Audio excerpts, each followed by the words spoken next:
What's up, guys, and welcome to another edition of Pro Wrestling Pulse on 7 Quarter Quad. I am J-Man. On this edition of the Pulse, going to be giving you our... Oh, you going to say something? Oh, you're just peacing out? There you go. We're going to give you our TNA Lockdown... I've been hanging out with Jeff Hardy lately. Yeah. TNA Lockdown 2013 preview coming this Sunday on pay-per-view. When TNA first told us that after Genesis in January that TNA was only going to be doing a couple pay-per-views a year. We got excited about that because when you decrease the pay-per-views, you would normally up the anticipation towards the pay-per-views, you would up the quality of the pay-per-views, and you would up the hype and excitement towards the pay-per-views. Where's that at? I am not hyped, excited, any other fucking adjective you want to throw in there about this pay-per-view.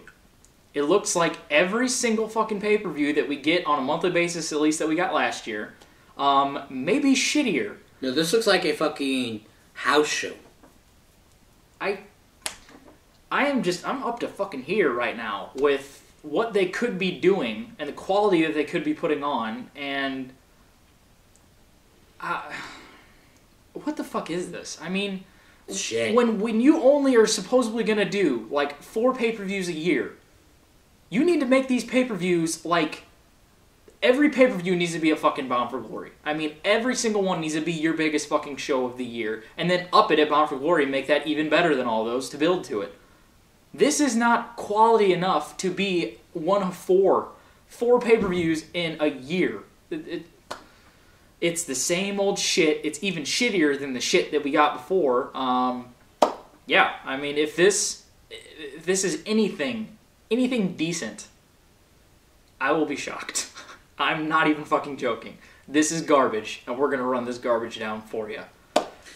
Down the drain! Down the drain. We're gonna run this shit down for you. First, hold on. Let me give my 2 cents, because okay. I know people love to hear my 2 cents. They do, indeed. Yeah, that's all I really got to say, is just, I'm pretty sure I could write a better card than this, half asleep, and with half the talent, because if you look at Ring of Honors, I know we always compare them to these two, but if you look at Ring of Honor, how many pay-per-views do they have a year? Not that many, like 5 or 6, something like that. We'll give them the benefit of the doubt. We'll give TNA the benefit of the doubt of 5. Have you seen that last pay-per-view, the 10th anniversary show? 11th, whatever. One of the anniversary shows. What did you think of that show? That was a good show. It was a good show except for the ending segment, which was absolute garbage. But okay, that's fine. Consistent, really solid. Consistent, that's fine. Yes. TNA, you need to start getting your head out of your ass. Get your head out of Hulk Hogan's ass. Get your head out of Brooke Hogan's vagina. Maybe she looks like her dad. Maybe not even a vagina. Might be something else down there for you. Probably a big penis. There it is. That got straight to the point. That's just fucking... And you need to realize that if people like us are buying these pay-per-views, fans, real fans, not these little, whatever you have down in Florida, models sitting in the front row, which isn't real fans, when you have us buying this, you gotta give us something to buy for. Because I'm pretty sure I could just...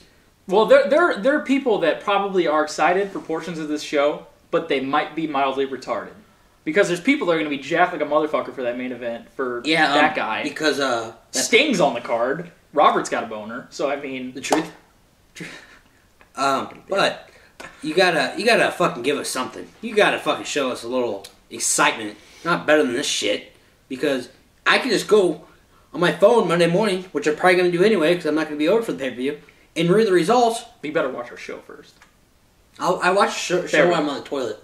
Thanks. Yeah. Great. Gives me something to do. Way to watch your own show on the toilet. There you go. Yeah. But I could read or watch a show and have a better idea. I could just envision. I guarantee our review will be a hell of a lot more entertaining than this will. Guarantee it. Yeah, I'm pretty sure because... Yeah. We'll just see. I mean, even with me sitting here literally twiddling my fucking thumbs, it might be even more entertaining. I mean... I'm pretty sure we could watch grass grow and be more excited than this shit. Probably. Even though one of them smokes it. Go! Oh, there it is. Main event. There we go. There we go. We're going to run down this fucking... Gotta speed through this. Masterpiece. What TNA is calling their most anticipated and quite possibly biggest pay-per-view of all time. That's what TNA is saying about this. And they're superstars. Okay, who sends from TNA? I think Bully Ray said it. He said people on the street are This is going to be the biggest pay-per-view TNA. Did you go? Okay, here we go. The short bus drop off these people? Possibly. Oh yeah, we gotta get your head on Dixie Carter's vagina or penis, whatever she has. I think she might have a vagina. Brooke has the penis. Do you want to run down this card and just actually start talking? Because we're going to shit on more for it. No, because that's all. We don't really need to run this card down because it's shit anyway. Not really. But we got. It'll be more entertaining for you guys if we end up running it down. So we're going to go ahead and do that for you. First match up, which will probably be one of the best matches just for the people who's in it. We have the Knockouts. It's a boner match. Knockouts title line with champion Velvet Sky goes up against Gail Kim. These are J-Man's girls right here. Looks for Gail Kim Kim and Velvet Sky. Jesus Christ, but Gail Kim, one of the best workers in the world. Not going to really do her any good in this match with Velvet. Let me also hold on, guys. Hold on 1 second here. We forgot to change obviously when we've done lockdown previews in the past, everybody realizes that every match is in a steel cage match, right? Oh, that's not anymore? Oh, that's not happening anymore. Is that too violent? No more steel. Well, that's what the most violent pay-per-view of the year. Is it really? PG? When 3 of your fucking pay-per-view matches on here are steel cage matches? Not anymore. This is just gonna. Did they go to PG and I missed it? I don't even think there is a term or a rating. A rating. It's G. G now. For gay. There's not a rating scale for this anymore. G for gay. Oh, we're sorry for bowling anybody, but I'll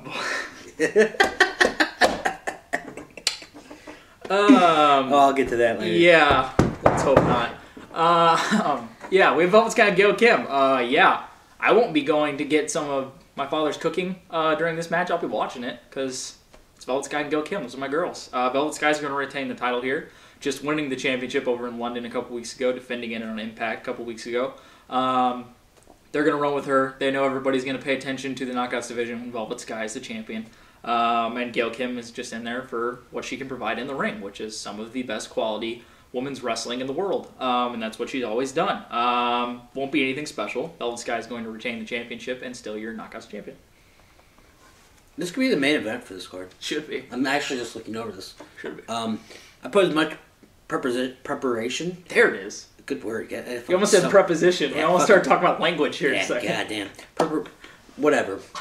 Into this card, into the show as much as they put into this card. Yeah. So I'm going to go with Sky. I'm just going to say one more, Sky. Okay. Next matchup. You see it behind us already with the pick. You could laugh as you will. Let's take a look at that. That's quality right there, isn't it? That's where it's... Yeah, that right there. Yeah, that's quality right there. Before I talk about this one, they said, I go to Wikipedia to write the cards down. They have little information tidbits about this stuff. What's up? It's a pretty good picture. Yeah, it's quality. I got it off a good website. It's a nice quality picture. They say like little information tidbits about the feuds or about the matches going in. Like, they got like, well, Team TNA, finally had to get a team together. The Aces and Eights formed back then, and you got Jeff Hardy, world champion, since Bound for Glory. Now he's going up against the number one contender that was announced and locked. All this kind of stuff. They have a little paragraph for each match. This is what they had for this match. They had all the stuff, and then they got to this one, and what they had for it is another match added on the card is Joey Ryan versus Joseph Park. Period. Really? That's it. Wow. That's all they got. Another match added on the card is Joey Ryan versus Joseph Park. So that's how much effort we're going to give in this. Joseph Park is going to win this match, and I won't give two shits. Fuck off. I'm really getting fucking agitated with how fucking desperately shitty this fucking is. That didn't even make sense, because desperately shitty should never be put together. But I'm fucking frazzled right now with how fucking stupid this all is right now. This is garbage. Fuck you. Joseph Park, I guess, wins this matchup. Oh, you said a tidbit of J-Man rage. I am getting a little fucking agitated. A little bit. Kaka will win this match. Okay. Next. That's shit, by the way. Next matchup. Let's look at this one now. I mean, this is lockdown quality. All we need to do for Zeddy is just put a picture. Just put picture. Next match. Shit. Next match. Shit. More shit for you right there. Shit Kaka. 1, shit 2. Or shit 1, shit 2. Whichever one you want. I can't remember which side is which. Shit and shit. And shittier. Robbie E going up against Robbie T. Okay, I'm just going to take a nap. They had their, dance-offs over the past couple... Really? Past couple months now. They've been dancing off Now, Yeah, that sounds like a great... They may as well just go out there and jack each other off, because that's basically what they're doing to us. They're fucking jerking us off. Probably do that in the back. Jesus. Yeah, they're probably going to want to build up Robbie T. He'll probably, end up being world champion, probably around Bound for Glory time. They'll want to do that, because Smart move. He is who we need to focus on, Robbie T. Robbie also deserving of this. Robbie E should be X Division champion. Fucking matchup right here. Probably both of them at the same time. Yeah. Yeah, Robbie T will probably win this matchup, and again, I won't give two motherfucking shits. I don't care. Next matchup. We have a triple threat match for the X Division Championship. Kenny King is the new X Division Champion. Fucking fantastic. You got one thing right, TNA. You're doing something good there. You have the fucking right title on the right guy. Tag champs are good. Tag champs are phenomenal too, but they're obviously getting wasted with what they could be doing on this card if they weren't together. Yes, great, outstanding. They did it on Impact. Random as fuck. I don't care. Get the title off RVD. Outstanding. Put it on Kenny King, who should be the X Division champion and the right guy to move forward with. We got a bunch of young guys in this one. We have a triple threat for the X title. Champion Kenny King going up against Zema Ion and Christian York, guys who haven't really been focused on at all. Kenny King is obviously going to win this matchup and get a great backing as being the new X Division champion. Going along with that, great stuff. I really don't know who they're going to end up feuding him with in the end or in the long run. It could be one of these guys, could do somebody else or whatever, could end up doing RVD again. But the only thing that matters is Kenny King is your new X Division champion and will remain X Division champion after the pay-per-view. Okay, I got a question. Yep. I like asking questions because you're very intelligent in wrestling. Thank you, Claude. Lockdown. What usually happens at Lockdown? They're all in cages. Isn't there an escape match? Well, and in the X Division, there's normally this thing they call an escape match, where it starts with a bunch of guys, they wrestle around, do their little things, and then they try to escape the cage, obviously. That's what I thought. They had like the dome on top and you would climb out. And, that was the... What the fuck was that? Okay, let's just go with the escape. You said to escape the cage. Okay. Sounds like an exciting match. No, we get to watch it. Triple threat. Kenny King.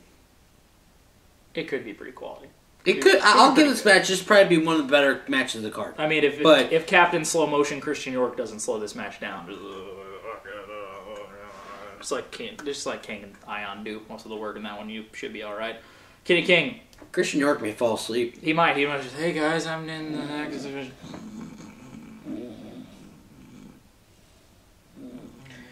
Oh, I'm awake now. What's up, guys? Kenny King won? Oh, good. Yeah, good deal.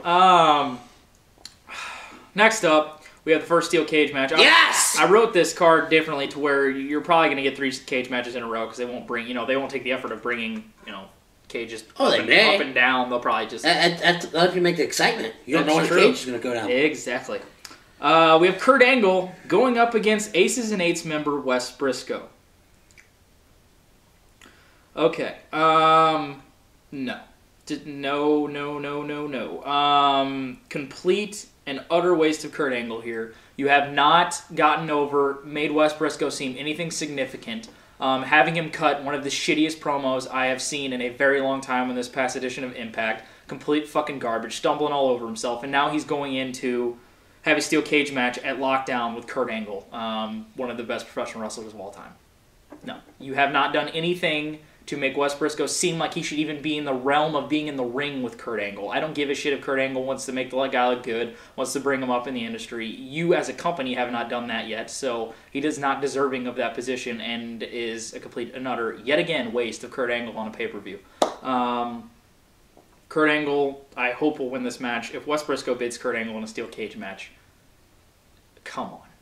I don't see anything with Wes Brisco. He looks like a fucking burnt hot dog. I don't really see that much talent with him. I know there was talks that when he has a developmental deal and all this kind of shit, I don't see anything special with him. I just do not.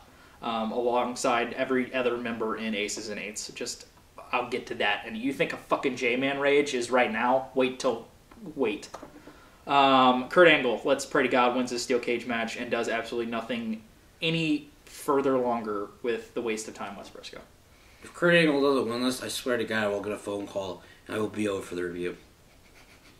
And you think this is bad right here? Yeah. Could we possibly have a Victory Road 2.0? There's already one hole over there. Yeah, we don't need any more holes. Beat Eddie J can't fix all these holes. I have to probably eventually fix that, but if you think that's bad, Just wait. Come on. I mean, come on. How far up? Fuck. How far up is your head on this Ace and Nate? Hold on. Go down and we'll get to that. We'll get to it. We're not there yet. Next up. In anticipation for the Ace and Nate match. Can't wait to see what happens. Yes. Next up, let's breathe a sigh of relief because this one could be some good stuff. We have a triple threat match for the TNA tag titles when champions Austin Aries and Bobby Roode. The best thing going on in TNA current day, and they have to put them together. Like I said, I love the tag team. They're two of the best workers and best wrestlers in the industry today. But when you put them together with the talent, you just got so much talent right here. And you got Daniels and Kaz in this, and you got Chavo and Hernandez in this. You have so much talent just right there that everything else needs. You gotta fucking stretch it out to get the talent across everything else. You had Austin Aries in a different match and Bobby Roode in a different match, something like that. You spread it out and make the card, okay, breathe a little bit. Instead, you got shit, okay, good, shit. It's like you gotta fucking spread that shit out and make it better. But yeah, you got a lot of talent in this one. This could be some really good stuff. You got Aries and Roode, Bad Influence, Chavo and Kaz, or Chavo and Kaz, Daniels and Kaz. And then Chavo and Hernandez.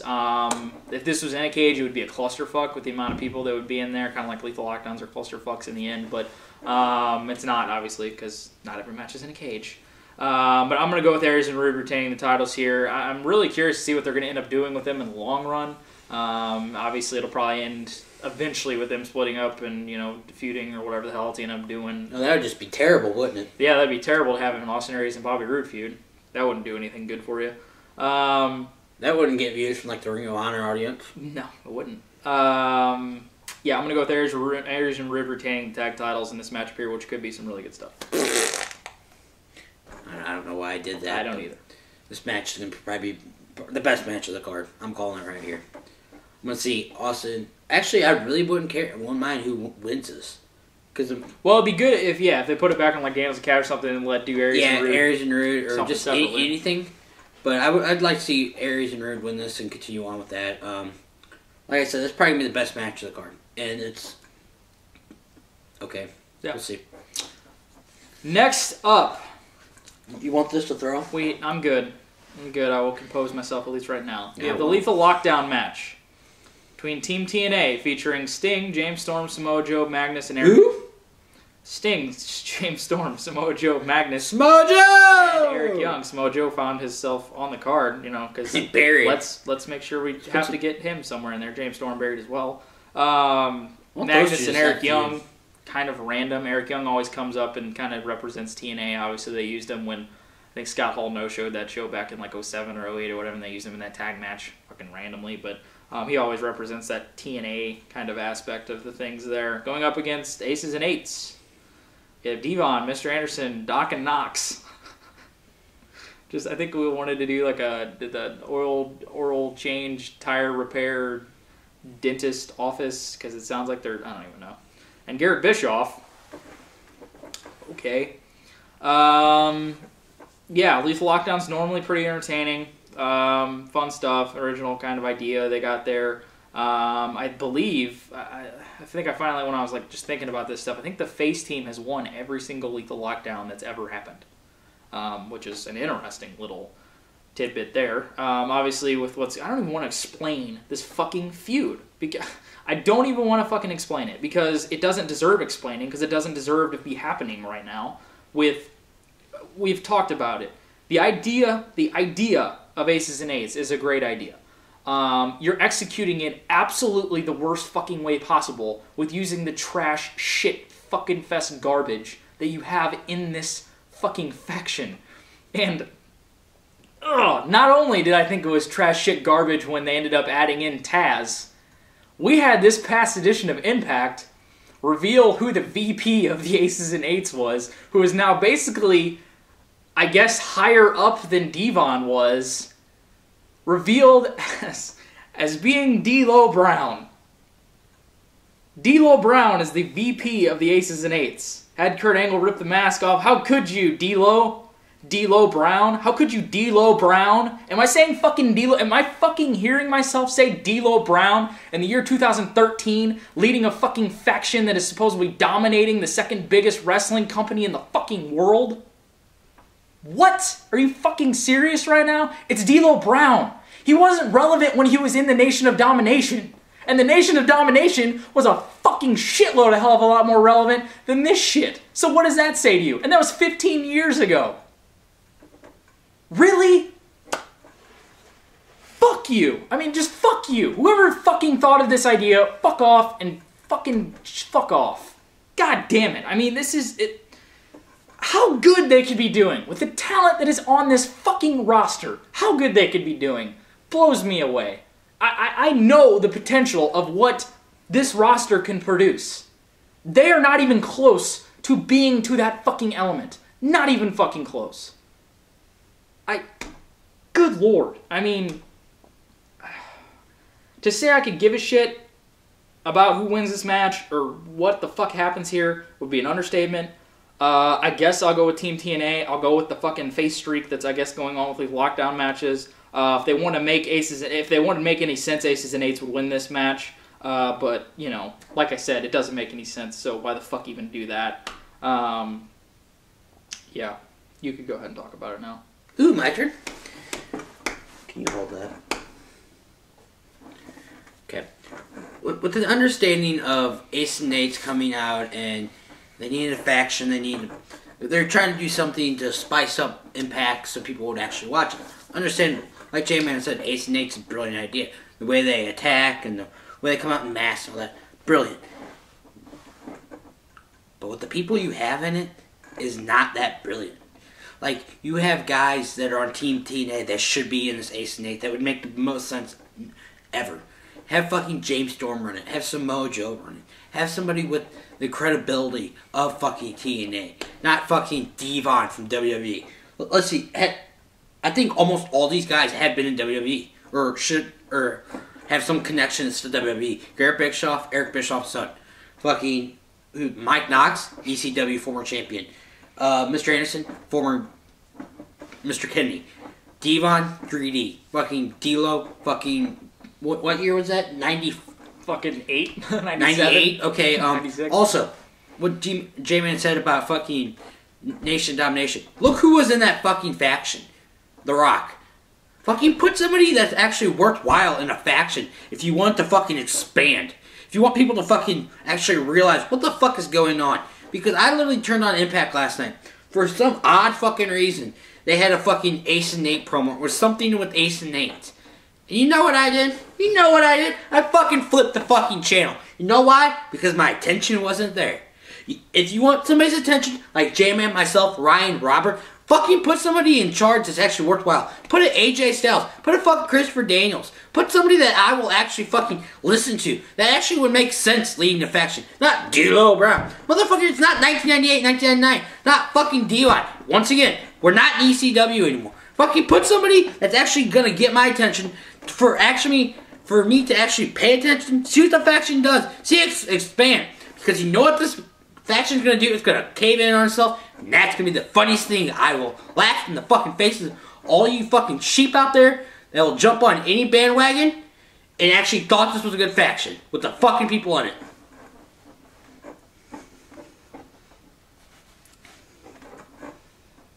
Should be a good one there. If I wasn't... Oh, man. TNA, you know what you need to do? You need to start kissing the asses of people who actually buy this shit.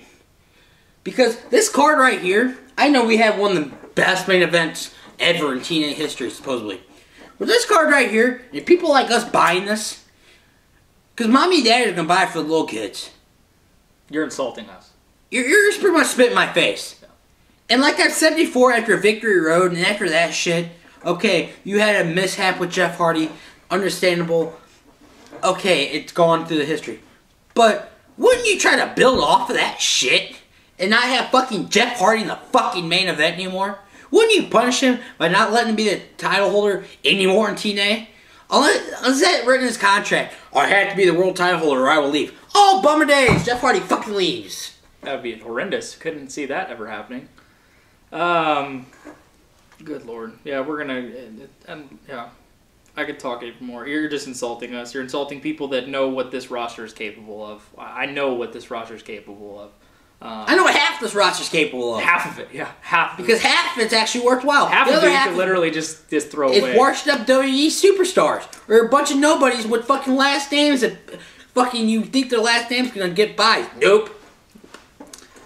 Next up to run down this great card, we have the main event. A steel cage match for the TNA World Championship with champion Jeff Hardy going up against the #1 contender Bully Ray. I don't need to yell and scream about this. I'll just go ahead and talk to you about it. The steel cage match itself, obviously through the years has changed the way they run it and how they do it. They put it on like we've seen in lockdown pay-per-views. They produce it as the gimmick type thing. We see it as used as a specialty type match. What in the fucking precipice, I don't think that's the right word, but how it's supposed to be used is it's used towards the end of a feud. You normally a blood type feud. You use it in a correct position. For one, you don't use it with two faces. That's number one rule. You don't have two faces in a steel cage match. That's fucking retarded. You use it with a face and a heel that's built up a feud to get to the point where you put them inside of a steel cage match. The kind of art that it kind of describes and the kind of the personification of the feud and putting it in there and trapping all the emotions and everything inside of it and however the fuck you want to say it. But I mean, that's kind of what it's there for. Normally the face comes out on top and you see that in the past. That's why last year's lockdown with Storm and Roode worked so fucking well, because the old school type elements, the NWA's type style feel that feud works so well with these guys, putting them in the steel cage, and that's why that main event was tremendous, outside of the amazing talent that both James Storm and Robert Roode possess. Bobby Roode, whatever. Yeah, here, no. I don't give a shit about this main event. It's not saying that it can't be good. These guys have been in the ring and have chemistry throughout, the 15 years that they've known each other and have been in the ring together. But, no. I enjoy what Bully Ray has done over the past year or so, rebuilding and restructuring his career and making it something that nobody thought it could be, but he shouldn't be be a top guy in my eyes. I thought that they could have been, but you just can't do it. I don't care what outside angles you do with Hogan and Brooke and all this kind of shit. He doesn't deserve to be the top guy in TNA. Like Quaddy said, all the outside shit that Jeff Hardy's done, he's not really deserving of being a top guy either, but he sells the t-shirts. The kids love him. The girls love him. This is the John Cena aspect of things. He's going to be on the top of the card for those kind of reasons. But this isn't Bully Ray's main event. This isn't his time to really be doing this significant of things. He could do outstandingly significant things and be a great part of the roster, but like I said, and people will say, well, you got to give him the chance to see if he's there. I've seen enough people get chances. I've watched my fair share of professional wrestling in my day and realize what people will get to that position and what people are right to be in that position and what people are in the company right now that have scratched and fucking clawed to get even recognized. An Austin Aries, a Bobby Roode, a James Storm, those kind of guys that can do so much more than what they have done and what they are doing. I know Bobby Roode's the longest TNA World Champion, all this kind of stuff. We won't get into what's going on with AJ Styles yet. This shirt is a sign of things to come with what I think's going on. It fucking seems random as hell to you people, but I have a theory. It wasn't. I'm just trying to wear a different shirt every single video. I'm running out of ones. I just tried to throw that in there. We'll get to that because I guarantee we'll be talking about that very soon. But yeah, this isn't what you should be doing here. And like I said, with all the tradition of what going on in steel cage matches and what you do with them and all that kind of shit, and not even having a built-up feud, basically just naming Bully Ray the #1 contender a couple weeks ago on one of those London tapings and going into this. You don't do that. You don't go into it just like, oh, they're going to put these guys in the cage. You build to it. You produce match after match, or the feud progresses to get to a steel cage match, and that's why the significance of steel cage matches have gone down, because you don't do it. And like I said, that's why it was so outstanding to see what they did at last year's lockdown, because they did it the right way. The only endearing thing that I could see out of this match, and really the card, like Quaddy said, is if they finally had a person at the helm of Aces and Eights that made fucking sense. And I've always thought that Bully Ray made the most sense, and that could be the viable option of what to do with Bully Ray outside of having him win the TNA World Championship. This could be what they could do to make a lot of sense, is turn him heel, have him be like the head of Aces and Eights somehow. I know he's gotten beat down by Aces and Eights, all this kind of shit, but it would make a lot of sense to have them do that. But Outside of that, if it just goes through face, we might get a fucking handshake at the end. We're going to want to fucking throw up. I don't care the quality of the match because I really don't think it's going to be that quality of a match. It'll just be a steel cage match with Jeff Hardy and Bully Ray. That's what it'll be. But I'm going to go until I see signs of that actually happening and think it's going to happen. I'm going to go Jeff Hardy is still your TNA World Champion. Pot Smoking Kid wins this match. I've yelled and screamed enough. It's getting to the point where I just don't care anymore about TNA. Like, I understand that TNA is second class WWE, and everybody, when you hear professional wrestling, you constantly think of WWE, and TNA is not the first thing that comes to mind. But when did Hogan take over? 2010. Exactly. In my opinion, that's when it went straight downhill. You can point the finger at everybody else, but that's when it extremely went downhill. When you lost the aspect of the six-sided ring, of something unique, of something where Alternative, different. Something different. Like, okay, UFC has 8 sides. WWE and boxing will always have the 4 sides. Make it 6 sides. You know what? That's like the high-flying part. That makes it more exciting. Like, the other day I watched Smojo DVD. If you don't have that, it's a great DVD to get if you're a TNA fan. I watched it, even though I'm a Smojo fan. If you're a real TNA fan. Because people nowadays be like, I don't know what this is. Who gives a shit? Yeah, exactly. But back when they had 6-sided rings, that match was boom, boom, boom, boom, boom, boom, boom, constantly moving, high-flying, shit like that. 4 sides, you have Bully Ray and Jeff Hardy in a face-to-face match. You know what they're going to get at the end of that? You know who's going to win that? Whoever gets the hand job off first. Because that's a face-to-face. I would rather see a heel main event because that's a fucking bad guy versus bad guy thing. That's more exciting than this shit. Fits the cage, too. And it fits the cage. Okay, we're going to throw, I literally feel like it's a fucking dartboard for these matches. Because, okay, you have Jeff Hardy, the champion. Okay, once again, like I said earlier, I don't understand why he's there. Bully Ray. Bully Ray's been wrestling for how long? They had a great, okay, Jeff Hardy and Bully Ray, Hardy Boys versus 3D versus Edge and Christian. Great ladder war match. Okay, that's fine. But we don't want to see that now. We'd rather see the up-and-comer guys, or the veterans that been at TNA. TNA, just get your head out of your ass. Because you're pissing everybody off. And literally what you need to do... Are we almost done? Oh, you're fine. You can do whatever you want. Just suck this, dude. Suck it. Suck Quaddy's fucking dick. Suck my dick, too. Because, yeah, we're getting sick and tired of it. Just, you're going to need... We've said it so many fucking times. You're going to need to start to figure out who the fuck you are as a company. Because, like Quaddy said, as soon as Hulk Hogan came in, they lost every reputation and all the credibility of who they used to be and who they are as the alternative to the mainstream type thing that WWE puts out. Right now, they're not that. And we've had this conversation a million times, and I, like Quaddy, don't want to fucking talk about it anymore. Because until you do something, you'll have flashes of greatness and do your stuff, the amazing stuff they did last year with Aries and Roode and all this kind of stuff, and the championships they won and all this great stuff. Right now, no, this is not what you need to be doing right here, and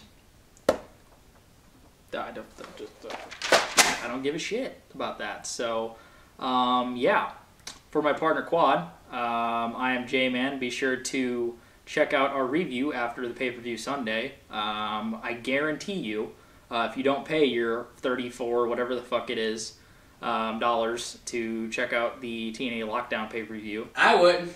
Quaddy wouldn't. I guarantee you that you will be thoroughly entertained by the review that we're going to put out. Because if you thought this was something, if it turns out to be what we had on paper, yeah, it's going to be a doozy for sure. But yeah, like I said, for my partner Quaddy, I am J-Man, and thank you for watching another edition of Pro Wrestling Pulse, the Pulse of Professional Wrestling World.